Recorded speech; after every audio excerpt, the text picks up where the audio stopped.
ಹೋಗಿ ಮತ್ತೆ ನನ್ನ ಚಿತ್ರ ಜೀವನದ ಮುಖ್ಯವಾದ ಸಿನಿಮಾಗಳಲ್ಲಿ ಒಂದು. ತುಂಬಾ ತುಂಬಾ ಥ್ಯಾಂಕ್ಸ್. ಮತ್ತೆ ಎಷ್ಟತಿ ಹೇಳಿದೀನೋ ಪರಂಗೆ ಗೊತ್ತಿಲ್ಲ.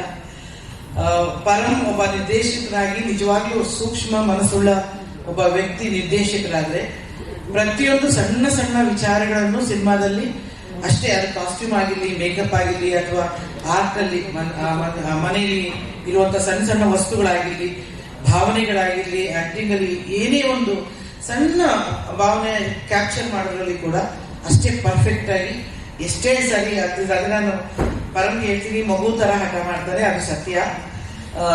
ಬಟ್ ನಗು ಯಾವಾಗ್ಲೂ ಖಂಡಿತ ಇರುತ್ತೆ. ಅದು ಯಾವಾಗ ನಿನ್ ಕೋಪಿಷ್ಟ ಆಗಿದ್ದು ನಾನು ನಿಜವಾಗ್ ನೋಡಿಲ್ಲ. ಅದೇನಾಗುತ್ತೆ ಗೊತ್ತದಲ್ವಾ, TRP ಬರೋ ದಿವಸದ ಇಂಟರ್ವ್ಯೂ ಕೇಳಿರ್ತೀನಿ, ಅವ್ರಿಗೆ TRP ಟೆನ್ಷನ್ ಇದ್ದಾಗ ಅವ್ರು ಪೋಸ್ಟ್ಪೋನ್ ಮಾಡಿ ಬೈದ್ಬಿಡ್ತಾರೆ ಇಂಟರ್ವ್ಯೂ ಕೇಳಿದ್ರೆ.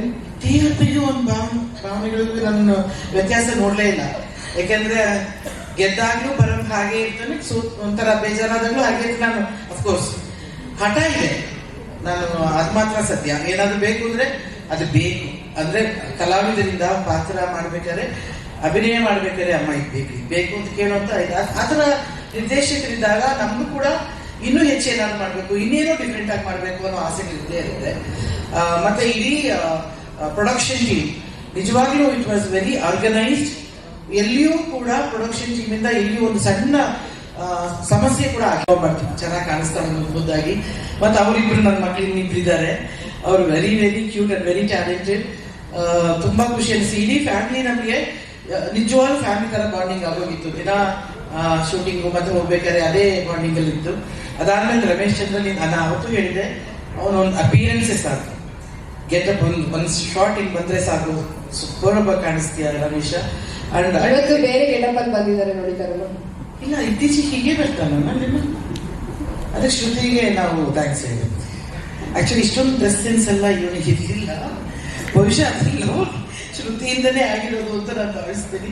ಅವಳು ಶ್ರುತಿ ನಾಯ್ಡು ನಾನು ಥ್ಯಾಂಕ್ಸ್ ಹೇಳ್ತೀನಿ. ಮತ್ತೆ ಎಲ್ಲರೂ. ಆಮೇಲೆ KRG ನೀನು ಹೇಳಿದೆಯಲ್ಲ, ನಾನು ಲಕ್ಕಿ ಚಾರ್ಮ್ ಹಾಗೆ KRG ಕೂಡ ಅವರಿಬ್ರು, ಕಾರ್ತಿಕ್ ಮತ್ತೆ ಯೋಗಿ ಇಬ್ರು ಲಕ್ಕಿ ಚಾರ್ಮ್. ಅವ್ರು ಯಾವುದೇ ಸಿನಿಮಾ ಮಾಡಿರ್ಲಿ ಅದು ನಮ್ಮ ಸಿನಿಮಾ ಅಂತ ಹೇಳಿ ಒಂದು ರೀತಿಯಾಗಿ ಹೃದಯಕ್ಕೆ, ಮನಸ್ಸಿಗೆ ಹತ್ರ ತಗೊಂಡು ಕೆಲಸ ಮಾಡ್ತಾರೆ. ಅಫ್ಕೋರ್ಸ್ ನೀವು ಈ ಚಿತ್ರಕ್ಕೆ ದೊಡ್ಡ ಶಕ್ತಿಯಾಗಿ ಬಂದಿದ್ದೀರಿ. ತುಂಬಾ ತುಂಬಾ ಥ್ಯಾಂಕ್ಸ್. ಹಾಗೆ ನನ್ನೆಲ್ಲ ಸಿನಿಮಾ ಪತ್ರಕರ್ತರಿಗೂ ಕೂಡ ಇವತ್ತು ನೋಡುವಂತ ಒಂದು ಸುಯೋಗ ಸಿಕ್ತು. ಇದು ಟ್ರೈಲರ್, ನಾನು ಧನಂಜಯ್ಗೆ ಕೇಳ್ತಿದ್ದೆ, ಈ ಟೀಸರ್ಗೂ ಟ್ರೈಲರ್ಗೂ ಏನ್ ಡಿಫ್ರೆನ್ಸ್ ನನಗೆ ಇದು ಗೊತ್ತಾಗಲ್ಲ. ಟೀಸರ್ ಚಿಕ್ಕದಾಗಿರುತ್ತೆ, ಟ್ರೈಲರ್ ದೊಡ್ಡದಾಗಿ, ಅದೇ ಸಮಯ ಅಂತ ಹೇಳಿದ್ರು. ಅದೇ ಯಾಕಂದ್ರೆ ನಮ್ಗಿಲ್ಲ ಇದೆಲ್ಲ ನಮ್ಗೆ ಗೊತ್ತಿರ್ತಿರ್ಲಿಲ್ಲ ಟೀಸರ್. ಈಗಂತೂ ತುಂಬಾ ಈ ತರದ್ದು ಇವೆಂಟ್ಸ್ ಜಾಸ್ತಿ ಆಗುತ್ತೆ. ನಿಮ್ಮನ್ನ ಅವಾಗ ಭೇಟಿ ಮಾಡ್ತಾ ಇರ್ಬೋದು ಈ ತರದ ಒಂದೊಂದು ಕಾರಣಗಳನ್ನ ಇಟ್ಕೊಂಡು. ಬಟ್ ತುಂಬಾ ತುಂಬಾ ಥ್ಯಾಂಕ್ಸ್. ನನಗೆ ಗೊತ್ತು ನೀವೆಲ್ಲರೂ ಪರಂ ನಿಮ್ಮ ಕುಟುಂಬದವನು, ಮೊದಲು ನಿಮ್ಮಿಂದಾನೇ ಜೀವನ ಸ್ಟಾರ್ಟ್ ಮಾಡಿದವರು. ಅದಕ್ಕೋಸ್ಕರ ಪರಂಗೆ ಯಾವಾಗಲೂ ಜೊತೆಯಾಗಿರ್ತೀರಿ, ಅವನಿಗೆ ಶಕ್ತಿ ಕೊಡ್ತೀರಿ, ಬೆಂತರ್ತೀರಿ ಅಂತ ಗೊತ್ತು. ಈ ಪಿಕ್ಚರ್ ರಿಲೀಸ್ ಆದ್ಮೇಲೆ ಖಂಡಿತವಾಗ್ಲೂ ನೀವೆಲ್ಲರೂ ಮೆಚ್ಕೊಳ್ತೀರಿ. ನೀವಷ್ಟೇ ಅಲ್ಲ, ನಿಮ್ಮಿಂದ ಕರ್ನಾಟಕ ಜನತೆಗೆ ಇನ್ನಿಷ್ಟು ಬ್ರಿಡ್ಜ್ ಆಗಿ ಕೆಲಸ ಮಾಡ್ತೀರಿ. ಇದು ದೊಡ್ಡ ಯಶಸ್ವಿ ಆಗ್ಬೇಕು ಈ ಚಿತ್ರ. ಹಾಗೆ ಈ ಪ್ರೊಡಕ್ಷನ್ ಜಿಯೋ ಅವರು ವೆರಿ ಕಮಿಟೆಡ್ ಪ್ರೊಡ್ಯೂಸರ್ಸ್. ಅವರಿಗೂ ಮತ್ತೆ ಈ ಸಂಸ್ಥೆಯಿಂದ 10 ಚಿತ್ರಗಳು ಬೇಗ ಅಂದ್ರೆ ಥಿಯೇಟರ್ಗೆ ಸಿನಿಮಾ ಇಲ್ಲ ಅಂತಾರಲ್ಲ, ಆತರ ಆದ್ರೆ ಬೇಗ ಸಿನಿಮಾಗಳು ಆಗ್ಬೇಕು ಅಂತ ಕೇಳ್ಕೊಳ್ತಾ ಆಲ್ ದಿ ಬೆಸ್ಟ್.